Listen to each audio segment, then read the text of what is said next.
मेरे यहाँ पे जो पेशेंट आते हैं उनको एक सबसे बड़ा जो डर रहता है कि यार ये मैडम जो है ना सुई चुभाएगी, ठीक है। अब वो आकर के पूछते हैं मैडम ये सुई चुभाने से आखिर होगा क्या। मैं हर पेशेंट्स को, क्योंकि नई ओपीडी नई जगह पे आप कुछ भी नया इंट्रोड्यूस करते हैं, कोई भी नई चीज़ लेकर के आते हैं तो लोगों के मन में बहुत ख्याल होते हैं। ये उन्हीं लोगों का जवाब देने के लिए एक छोटा सा वीडियो है कि मैडम सुई चुभाने से होगा क्या। देखिए, सबसे पहले तो आपको वो सुई चुभाने की जगह आपको ये पूछना चाहिए कि ये प्रोसीजर क्या है जो आप कर रहे हो, जो कि मैं हमेशा पेशेंट्स को बता करके ही करती हूँ। इसको कहा जाता है विद्धकर्मा। विद्धकर्मा क्या है और ये विद्धकर्म एक्यूपंक्चर जैसा क्यों लग रहा है, ठीक है। तो एक्यूपंक्चर जैसा विद्धकर्म नहीं है, ना एक्यूपंक्चर विद्धकर्म जैसा है, ठीक है। दोनों फील एक जैसे होते हैं क्योंकि चुभते एक जैसे हैं, लेकिन रिज़ल्ट उनको करने का तरीका, उनके पॉइंट्स दोनों अलग अलग चीज़ें होती हैं, ठीक है। अब दूसरी चीज़ ये कि विद्धकर्म है क्या एग्जैक्टली, बताओगे आप। तो विद्धकर्म एग्जैक्टली वहाँ के दोषों को निकालने के लिए एक तरह की प्रोसीजर है, जो कि आयुर्वेद के शोधन की एक प्रोसीजर, रक्त मोक्षण का एक छोटा प्रकार आप समझ सकते हैं। दोषों को शरीर से निकालना एक उपयुक्त जगह से, एक उपयुक्त पॉइंट से। और दूसरी चीज़ है कि विद्धकर्मा जब हम करते हैं किसी भी पेशेंट्स में तो उनके रिजल्ट किस तरह से डिफर करते हैं एक्यूपंक्चर या दूसरी किसी प्रोसेस से। तो देखिए कि इसमें दो चीज़ें मोस्ट इम्पॉर्टेंटली हमें समझनी चाहिए।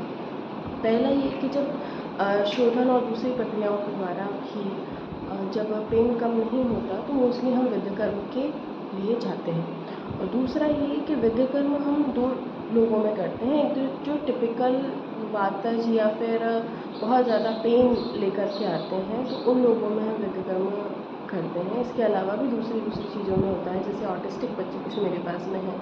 दूसरा जो जिन लोगों को स्टोन होता है उनमें विद्धकर्म के रिज़ल्ट अच्छे हैं, इनफर्टिलिटी में विद्धकर्म के रिज़ल्ट अच्छे हैं, लेकिन पॉइंट स्पेसिफिक। ये सिर्फ एक पेन मैनेजमेंट का प्रोसेस नहीं है, ये डिजीज़ मैनेजमेंट का प्रोसेस है।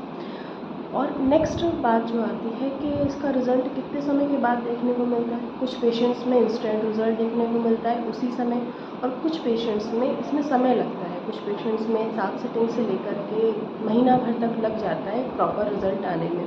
फिज़िकल डिफ़ॉर्मिटीज़ अगर होती हैं तो लगभग 1 महीना, 2 महीना या 6 महीने तक हम अगर सिर्फ और सिर्फ इसी के बेस पे रहें तो इतना समय हमें लग जाता है। कुछ पेशेंट्स होते हैं जिनमें सिर्फ और सिर्फ सिंगल सिटिंग में, जैसे साइटिक के पेशेंट्स हैं, एवीएन के पेशेंट्स हैं, तो ये कुछ ही सिटिंग्स में बहुत अच्छी तरीके से सिर्फ और सिर्फ विद्धकर्म के थ्रू रिकवर हो जाते हैं।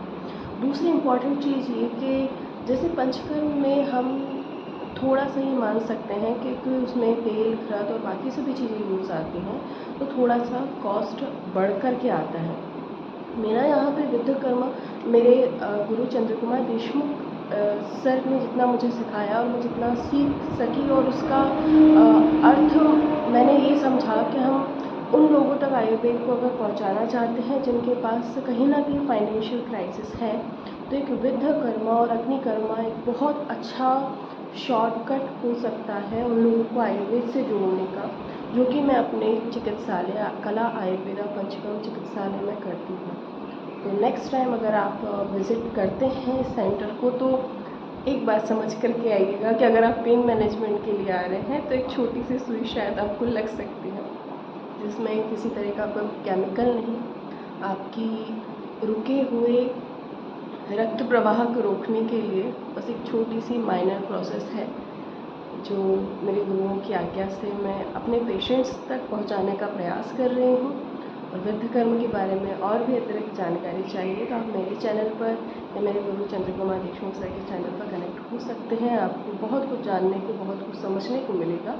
और आयुर्वेद से कनेक्ट रहें, आयुर्वेद को सुने, आयुर्वेद को समझें, व्हाट्सएप की बेफिजूल की बातों से बचें, अपने आयुर्वेदा डॉक्टर से कंसल्ट करें, क्योंकि आयुर्वेदा सबके लिए है लेकिन सभी लोग आयुर्वेद के लिए नहीं हैं। समझने का प्रयास करें। धन्यवाद।